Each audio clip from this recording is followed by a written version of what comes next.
Assalamualaikum warahmatullahi wabarakatuh.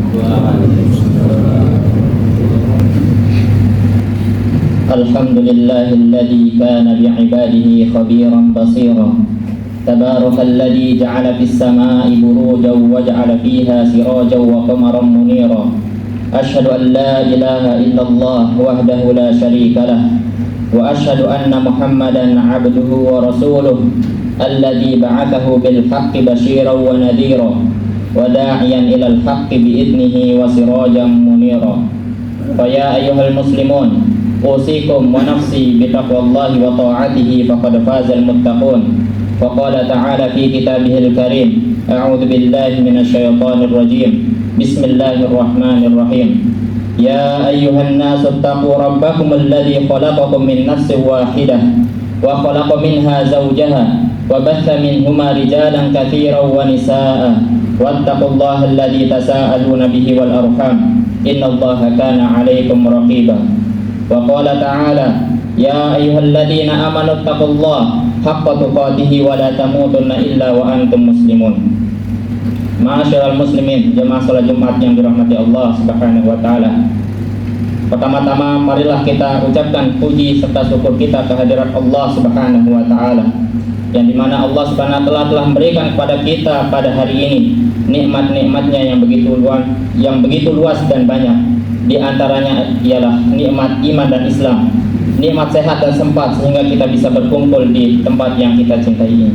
Kemudian kedua kalinya salawat seiring salam tak lupa kita haturkan pada baginda Nabi kita Muhammad sallallahu alaihi wasallam. Beliau adalah qudwah hasanah kita, suri tauladan kita yang patut kita contoh dan teladani dalam mengarungi kehidupan di dunia ini.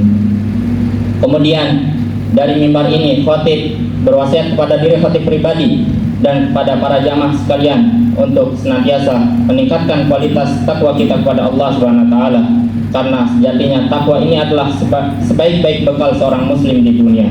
Sebagaimana dalam Al-Qur'an Allah Subhanahu wa taala berfirman, "Wa tazawwadu fa inna khairaz zadi taqwa." Dan berbekalah kalian karena sebaik-baik bekal adalah bekal takwa. Ma'asyiral muslimin, jamaah salat Jumat yang dirahmati Allah. Masa demi masa yang kita lalui, kemudian fase-fase kehidupan yang dilalui oleh seorang hamba tidak terlepas dari rangkaian waktu. Dan waktu ini sangatlah berharga bagi seorang hamba. Kenapa waktu ini bisa berharga? Karena waktu ini tidak bisa dibeli. Dan karena Allah Subhanahu wa taala menjadikan waktu yang telah Allah Subhanahu wa taala berikan kepada kita adalah kesempatan untuk kita beramal soleh. Kemudian apabila kita tidak memanfaatkan waktu ini dengan sebaik-baiknya, maka kita semua termasuk dari orang-orang yang merugi. Sebagaimana disebutkan di dalam Al-Qur'an, Allah Subhanahu wa taala berfirman, "Wal 'asr innal insana lafi khusr illa alladziina aamanu wa 'amilus shalihat wa tawashaw bil haqq wa tawashaw bis sabr." Demi masa, sungguhnya manusia benar-benar dalam kerugian kecuali orang-orang yang beriman dan beramal soleh, saling menasehati dalam kebenaran dan saling menasehati dalam kesabaran. Inilah orang-orang yang tidak merugi sebagaimana disebutkan oleh Allah di dalam Al-Qur'an. Dan Allah Subhanahu wa taala berapa kali juga menyebutkan tentang waktu di dalam Al-Qur'an, dan Allah Subhanahu wa taala bersumpah dengan waktu. Dan ketahuilah, tidaklah Allah Subhanahu wa taala bersumpah dengan waktu, melainkan hal itu menunjukkan akan agung dan mulianya sesuatu yang digunakan untuk bersumpah. Sebagaimana yang telah disebutkan pada surat Al-Asr, Allah bersumpah demi masa. Kemudian di dalam ayat yang lain, wal fajr, demi waktu fajar, was subhi, demi waktu subuh, wad duha, demi waktu duha, wal lail, demi malam, wan nahar, demi siang, wal layalin ashr, demi 10 malam terakhir. Ini Allah Subhanahu wa taala bersumpah dengan waktu, yang dimana semua ini bagian dari waktu. Allah Subhanahu wa taala bersumpah dengan waktu agar kita manusia benar-benar memperhatikan waktu ini. Karena waktu yang Allah Subhanahu wa taala berikan adalah kesempatan untuk kita beramal soleh. Kalau kita menyia-nyiakan waktu, kita tidak mempergunakannya dalam ketaatan dan mempergunakannya dalam kemaksiatan, maka kita termasuk dari orang-orang yang merugi sebagaimana disebutkan di dalam Al-Qur'an surat Al-Asr. Dan orang-orang yang tidak merugi yang disebutkan di dalam surat Al-Asr adalah orang yang beriman. Kalau seorang diberikan umur yang panjang, waktu yang panjang yang Allah Subhanahu wa taala berikan di dunia, ia tidak gunakan untuk beriman pada Allah Subhanahu wa taala, maka sia-sialah umur yang telah Allah Subhanahu wa taala berikan di dunia.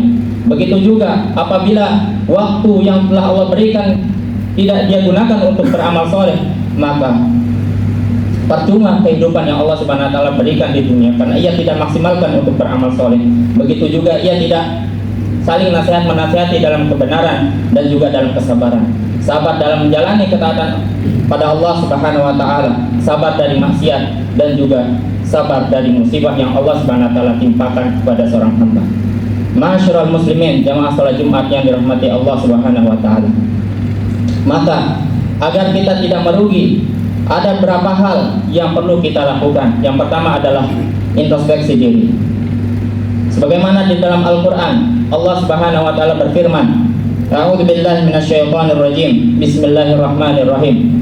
Ya ayyuhalladzina amanu taqullaha wal tanzur nafsum ma qaddamat lighad wattaqullaha innallaha khabirum bima ta'malun. Wahai orang-orang yang beriman, bertakwalah kepada Allah Subhanahu wa taala, dan hendaklah setiap jiwa memperhatikan apa yang telah diperbuatnya untuk hari esok. Hari esok adalah hari akhirat. Wattaqullah, dan bertakwalah kepada Allah Subhanahu wa taala. Sungguhnya Allah Subhanahu wa taala Maha mengetahui apa yang kalian kerjakan. Dan Quran surat Al-Hasr. Di dalam ayat ini, di sini ada perintah agar kita bermuhasabah, agar kita menghitung-hitung diri kita. Karena di dunia inilah kesempatan untuk kita menghitung-hitung diri kita. Karena di akhirat tidak ada lagi kesempatan untuk kita menghitung-hitung diri kita. Di dunia inilah kesempatan untuk kita beramal, sedangkan di akhirat adalah waktu penghisaban dari Allah Subhanahu wa taala. Allah Subhanahu wa taala tidak langsung menghisab amal kita di dunia, akan tapi Allah menghisab amal kita di akhirat. Begitu juga di akhirat kita tidak ada lagi kesempatan untuk beramal, yang tersisa adalah penghisaban dari Allah Subhanahu wa taala. Sebagaimana Ali bin Abi Thalib radhiyallahu anhu berpesan, "Al-yauma 'amalun wala hisab, wa ghadan hisabun wala amal." Hari ini adalah kesempatan untuk kita beramal, dan tidak ada penghisaban langsung dari Allah Subhanahu wa taala atas amalan kita. Dan sedangkan di akhirat adalah penghisaban dari Allah Subhanahu wa taala, dan tidak ada lagi kesempatan untuk beramal. Beramal hanya terbatas ketika kita hidup di dunia. Dan begitu juga Al-Imam As-Sa'di rahimahullah ta'ala menafsirkan ayat ini, ayat dari surat Al-Hasr ini. Beliau mengatakan, ini merupakan dasar dari muhasabah diri, menghitung-hitung diri, mengevaluasi diri, yang dimana jikalau seorang hamba mendapati dirinya terjatuh dalam kesalahan, maka ia segera memperbaiki dirinya, dan ia segera meninggalkan kesalahan tersebut, kemudian dia iringi dengan taubat pada Allah Subhanahu wa taala. Kemudian apabila ia mendapati dirinya kurang dalam ketaatan kepada Allah Subhanahu wa taala, maka ia mengerahkan segala kemampuannya untuk taat kepada Allah Subhanahu wa taala, dan ia iringi dengan minta pertolongan kepada Allah Subhanahu wa taala. Karena tanpa pertolongan Allah Subhanahu wa taala, maka seorang hamba tidak bisa melakukan ketaatan. Seorang bisa menjalankan ketaatan karena pertolongan dari Allah Subhanahu wa taala. Makanya di dalam surat Al-Fatihah disebutkan, iyyaka na'budu wa iyyaka nasta'in. Kepadamulah kami menyembah, dan kepadamulah kami meminta pertolongan. Artinya dalam kita beribadah, kita meminta pertolongan pada Allah Subhanahu wa taala agar kita bisa melaksanakan ketaatan ataupun ibadah itu dengan baik. Kemudian yang kedua adalah kita mempersiapkan bekal kita untuk kehidupan setelah kematian. Sebagaimana disebutkan di dalam sebuah hadis Nabi sallallahu alaihi wasallam, al-qayyisu man dana nafsahu wa amila lima ba'dal mauti, wal ajizu man atba'a nafsahu hawaha wa tamanna 'ala Allahil aman. Orang yang cerdas adalah orang yang mempersiapkan dirinya, orang yang mempersiapkan bekal untuk dirinya, untuk kehidupannya setelah kematian. Dan orang yang lemah adalah orang yang selalu memperturutkan hawa nafsunya, dan ia terlalu banyak berangan-angan pada Allah Subhanahu wa taala.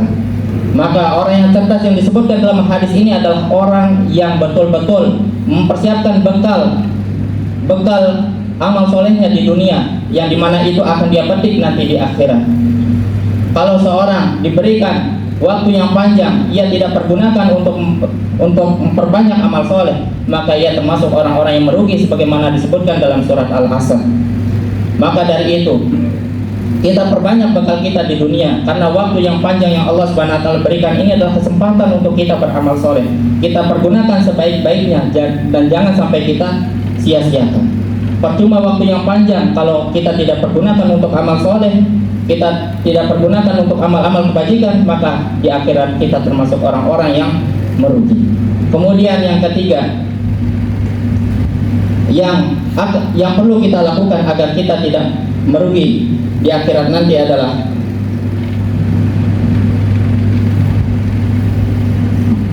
memanfaatkan 5 perkara sebelum datangnya 5 perkara.